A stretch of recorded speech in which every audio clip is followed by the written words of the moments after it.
માત્ર 26 વર્ષની ઉંમરે અક્ષર નિવાસી થયેલ શિક્ષણ, સંસ્કાર અને સેવાના ત્રિવેણી સંગમ સમાન ડોક્ટર કવિતા મીરા સચદેની આજે 30મી પુણ્યતિથિ છે.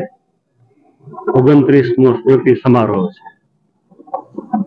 સૌથી પ્રથમ એમના તૈલચિત્રને ઉપસ્થિત સૌ વતીથી ફૂલહાર કરવામાં આવશે. ત્યારબાદ સ્કોલરશીપનું વિતરણ કરવામાં આવશે. 3 સ્કોલરશીપ ટ્રસ્ટ તરફથી આપવામાં આવશે. ફર્સ્ટ યર હોમિયોપેથી અને થર્ડ યર હોમિયોપેથીની સ્કોલરશીપ માણેકલાલભાઈ શાહ પરિવાર તરફથી અને ચોથા વર્ષની સ્કોલરશીપ મધુભાઈ જેઠી પરિવાર તરફથી આપવામાં આવશે. મહારાવ કુમાર શ્રી કૃષ્ણકુમારસિંહજી ભાવનગર યુનિવર્સિટી એમાં ગત શૈક્ષણિક વર્ષ દરમિયાન પ્રથમ સ્થાન પ્રાપ્ત કરનાર વિદ્યાર્થીની બહેનને ડોક્ટર કવિતા મીરા સચદે મેમોરિયલ એવોર્ડ આપવામાં આવશે.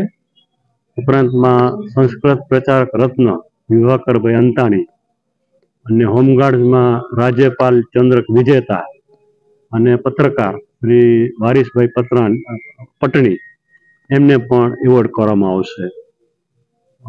વીડી હાઈસ્કૂલ અને માતૃછાયા હાઈસ્કૂલ એ બંને સ્કૂલમાં ડૉક્ટર કવિતાએ અભ્યાસ કરેલો.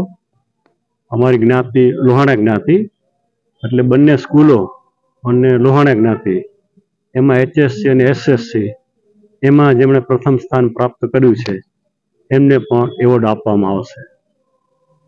કાર્યક્રમના પ્રમુખ માનનીય જયંતિભાઈ જોશી અને અતિથિ વિશેષ પરમ આદરણીય ડૉક્ટર કલ્પના સતીજા એ બંનેનું વાંચન ખૂબ વિશાળ છે. બંને ખૂબ જ સારા અને પ્રખર વક્તા છે એટલે એમના વક્તવ્યનો લાભ પણ આપણને મળશે. આમ 29મા સ્મૃતિ સમારોહમાં ડૉક્ટર કવિતા મીરા સચદેની સેવાઓને યાદ કરવામાં આવશે, શ્રદ્ધાંજલિ આપવામાં આવશે, વિદ્યાર્થીઓને સ્કોલરશીપ આપવામાં આવશે, એવોર્ડ્સ આપવામાં આવશે અને ઉપસ્થિત શ્રોતાઓને સારા વક્તાઓના વક્તવ્યનો લાભ મળશે.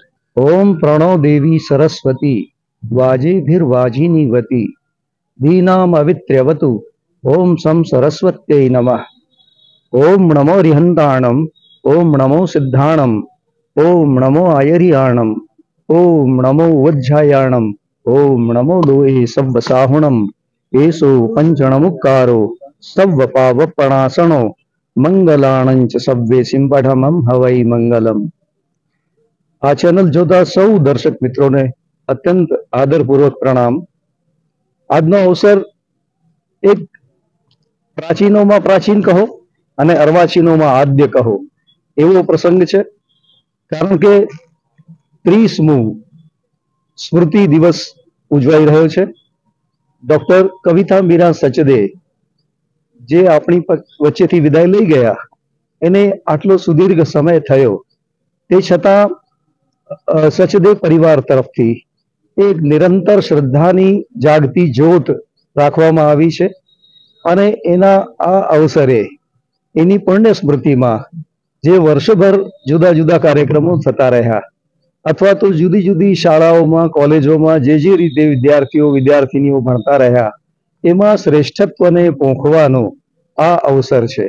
અને એ રીતે જાણે કે આ સચદે પરિવાર એમ કહેતો હોય છે કે લો हमने बना लिया है नया एक आशियाना जाओ ये बात फिर किसी तूफान से कहो.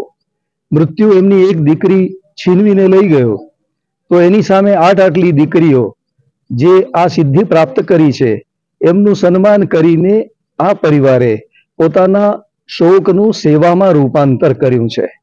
અને આ એક સમાજને માટે મોટી ઘટના છે.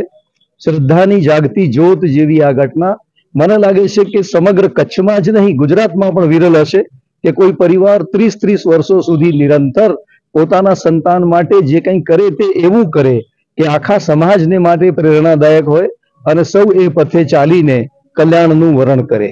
આવો આ શ્રેષ્ઠ કાર્યક્રમમાં શિક્ષણ હોય, સંસ્કાર હોય, સેવા હોય, આ પ્રવૃત્તિઓને ધ્યાનમાં લેવામાં આવી છે જે પાયામાં સિંચન કરતું હોય છે સમાજની અંદર.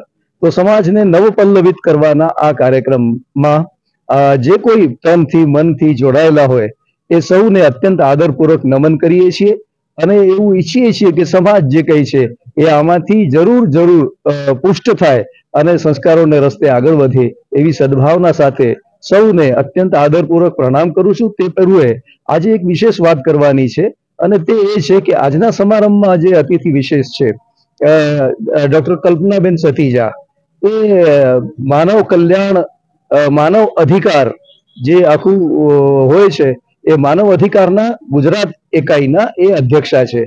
અને આપ સૌ જાણો છો કે જ્યારે માનવ અધિકારની વાત થતી હોય ત્યારે એમાં ભોજન, શિક્ષણ, સ્વાસ્થ્ય, સ્વતંત્રતા આ બધી ચીજો બહુ અગત્યની હોય છે. અને એમાં કવિતાબેનનો સંબંધ સીધો સ્વાસ્થ્ય સાથે પણ છે, શિક્ષણ સાથે પણ છે, રોજગાર સાથે પણ છે. અને એ રીતે જે રીતે કવિતાબેન યુવાનોના પ્રેરણા મૂર્તિ રહ્યા હતા, તો એમની સાથે આ જે સાયુજ્ય છે એ ખરેખર અદ્ભુત છે, અનન્ય છે. એમનું આગમન જે છે એ જ્યારે તેઓ પોતાની વાણી દ્વારા વ્યક્ત થશે ત્યારે લોકો સુધી પહોંચશે. અને એટલું જ નહીં, ફક્ત લોકો સુધી નહીં, લોકોના હૃદય સુધી પહોંચે અને એમના કર્તવ્યોમાં પરિલક્ષિત થાય એવી સદભાવના આજના દિવસે આપું છું. આદરપૂર્વક સૌને પ્રણામ, નમસ્કાર. આજનો કાર્યક્રમ ખરેખર જેને કહેવાય કે કવિતા મીરા સચદે જે સ્મૃતિ સમારોહ યોજવામાં આવ્યો છે એ એક ઉમદા કાર્યક્રમ છે. લોકોને કઈ રીતે મદદ કરી શકાય એ આ પરથી શીખી શકાય છે. જ્યારે માનવતાની વાત આવે છે, માનવતા અધિકારની વાત આવે છે, એમાં સૌથી મહત્ત્વનો મુદ્દો છે શિક્ષણ, કે દરેક બાળકને શિક્ષણ મેળવવાનો અધિકાર છે. તો આ શિક્ષણ અને માનવતા, શિક્ષણ અને બદલાવને જે સાથે સંકળીને આ ટ્રસ્ટ કામ કરી રહ્યું છે કે ક્યાંક ને ક્યાંક આપણે કોઈક વ્યક્તિને મદદ કરી શકીએ કે જેને કારણે એમનું ભવિષ્ય ઉજ્જવળ બની શકે. તો ખરેખર મને પણ આ સમારોહમાં આવવાનો ખૂબ જ આનંદ છે કે હું ક્યાંક લોકોને મદદરૂપ બની શકીશ. ખરેખર હંમેશા આપણે છે ને પ્રધાનમંત્રી શ્રી નરેન્દ્રભાઈ મોદી એવું જ કહેતા હોય છે કે educations must be leading or towards to the society. આપણું જે સામાજિક સંગઠન છે એની સાથે સાથે શિક્ષણને હંમેશા વણી લેવું ખૂબ જ જરૂરી છે. અને જ્યાં સુધી આપણે સોશિયલ સર્વિસ નહીં કરીએ, કોઈ સામાજિક જેને કહેવાય કે કાર્ય નહીં કરીએ, ત્યાં સુધી આપણે કોઈ સોસાયટીમાં બદલાવ નથી લાવી શકતા. તો આ જ મુદ્દાને ધ્યાનમાં રાખીને જો દરેક ટ્રસ્ટ આ પ્રકારનું કાર્ય કરશે તો ડેફિનેટલી હું માનું છું કે ભવિષ્યમાં સમાજમાં બદલાવ આવી શકશે. એન્ડ આ મારી માટે બહુ ઓનરની વાત છે કે હું આ સન્માન માટે મારું નામ નોમિનેટ કરવામાં આવ્યું છે ડૉક્ટર કવિતા મીરા સચદે એવોર્ડ માટે. અને આ માટે હું મારા જે પણ અહીંયા શિષ્યજનો છે એને ખૂબ જ ધન્યવાદ કહેવા માંગીશ. અને સાથે કે આજે હું અહીંયા જે પણ જેના લીધે છું એ છે મારા પેરેન્ટ્સ, મારા સિનિયર્સ અને મારા કલીગ્સ, એ બધાને હું ખૂબ ખૂબ ધન્યવાદ કરવા માગું છું કે જો એ લોકો ન હોત આજે તો હું આ જગ્યાએ ન હોય.